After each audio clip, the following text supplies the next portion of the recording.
आज हम बना रहे हैं पिज़्ज़ा और वो भी घर में। बहुत मज़े का ये बनता है, तो चलिए स्टार्ट करते हैं। मैंने 1 कप जो है वो नीम गर्म पानी लिया है, जिसको आप गुनगुना पानी भी कहते हैं। इसमें फिंगर डिप करें से इसमें बहुत ज़्यादा ना वार्म है ना कोल्ड है। इंस्टेंट यीस्ट का मैंने एक साशे लिया है और उसको गर्म पानी में मैंने पोर करके बहुत अच्छे से इसको मिक्स कर लिया है। जब ये मिक्स हो जाए, इसके बबल्स जो हैं वो ख़त्म हो जाए, तो इसमें मैंने 1 टेबल स्पून जो है वो शुगर ऐड की है और थोड़ा सा सॉल्ट ऐड किया है, ताकि जो है वो टेस्ट इन्हांस हो जाए। इसको बहुत अच्छे से मिक्स किया है मैंने और उसके बाद इसको 5 मिनट्स के लिए कवर करके रख दिया है, ताकि यीस्ट जो है वो एक्टिव हो जाए। एक सेपरेट बाउल में मैंने 2 कप मैदा लिया है। मेजरिंग कप से आप इसको मेजर कर सकते हैं। 2 कप मैदा लेके इसके अंदर मैंने ऐसे स्पून की मदद से एक वेल सा बनाया है या होल सा बनाया है। इसके अंदर जो हमने यीस्ट एक्टिव की है उसको हम पोर कर देंगे और बहुत अच्छे से इसको गूंद लेंगे। आप हाथों से या स्पैचुला की मदद से, जिसमें आप कंफर्टेबल हो, इसको नीड कर लें। बहुत अच्छा सा जब ये नीड हो जाए तो इसके ऊपर मैंने ऑयल ऐड किया है।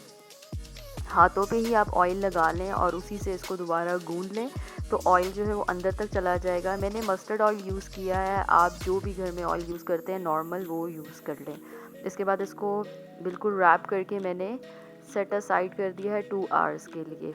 पिज़्ज़े की फिलिंग बनाने के लिए मैंने चिकन को जो है वो स्मॉल इंचेस में कट कर लिया है। बहुत ही ये मैंने थिन से स्लाइस इसके कट किए हैं।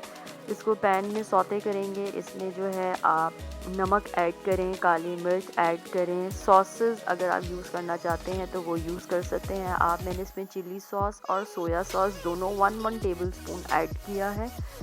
बहुत अच्छे से जब ये सौते हो जाए, आपको लगे कि ये कुक हो गया है, तो जो भी अवेलेबल वेजिटेबल्स हैं आपने वो कट करके रखी हूँ ऑलरेडी, वो कट करें। मेरे पास सॉसेस थे घर में और बच्चों को आपको पता है सॉसेस बहुत अच्छे भी रहते हैं। मैंने 2 सॉसेस को थिन स्लाइसेस में कट करके उसको भी इसके साथ सौते कर लिया है। कॉर्न्स मेरे पास पड़े हुए हैं, मैंने जो बॉयल्ड कॉर्न्स हैं ऑलरेडी रेडी टू कुक हैं ये, वो ऐड किए हैं। प्याज और शिमला मिर्च को जूलियन कट में कट किया हुआ है मैंने, उसको ऐड किया है। बस सब आपने मेक श्योर करना है कि ये सब चीज़ें जो हैं वो ड्राई हो जाएं।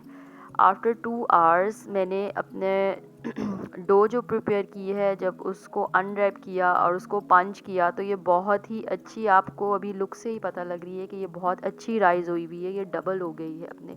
It's very easy to make at home. आप इसको बहुत ही आराम से, आपको पता हो कि रात में आपने पिज़्ज़ा बेक करना है, तो आप इसको शाम में आराम से इजीली इसको तैयार कर सकते हैं।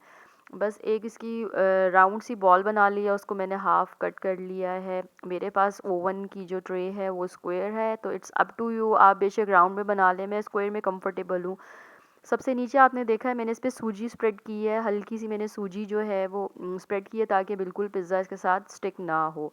हाथ की मदद से ही मैंने डो की जो है वो बेस को फ्लैट किया है। इस पे फोक से मैंने इसको पंच किया है, ताकि एयर जो है वो इजीली क्रॉस हो जाए। पिज़्ज़ा सॉस ऐड की है बेस में मैंने, जो हम नॉर्मल चीज़ स्लाइसेस यूज़ करते हैं, 2 स्लाइसेस मैंने ऐड किए हैं और इसके ऊपर जो चिकन की फिलिंग आपने पहले से तैयार करके रखी हुई है उसको ऐड किया है और उसको बहुत अच्छे से स्प्रेड किया है इसके ऊपर। इक्वली स्प्रेड करने के बाद जब आपको आइडिया हो जाएगा कि ये इक्वली स्प्रेड हो गई है, तो उस पे मैंने चेडर एंड मोज़रेला चीज़ को श्रेड करके इसके ऊपर जो है वो पोर कर दिया है। ऊपर आप डिज़ाइनिंग कोई भी कर ले। मेरे पास सॉसेजेस थे, मैंने सॉसेजेस ऐड किए हैं और चिली फ्लेक्स ऐड किए हैं, ऑरिगेनो ऐड किया है। इलेक्ट्रिक ओवन में मैं इसको बेक कर रही हूँ 180 डिग्री पे। अप एंड डाउन दोनों रॉड्स मैंने जो है वो ऑन की हैं और 15 से 20 मिनट के लिए मैं इसको बेक करूँगी। ये देखें, आफ्टर 20 मिनट जब मैंने इसको निकाला तो इसकी लुक बहुत ही यमी आ रही है और बिलीव मी ये टेस्ट में बहुत ही मज़े का था। स्क्वायर था तो हम सबको इक्वली बहुत बड़े बड़े पीसेस मिल गए और सॉफ्ट, बहुत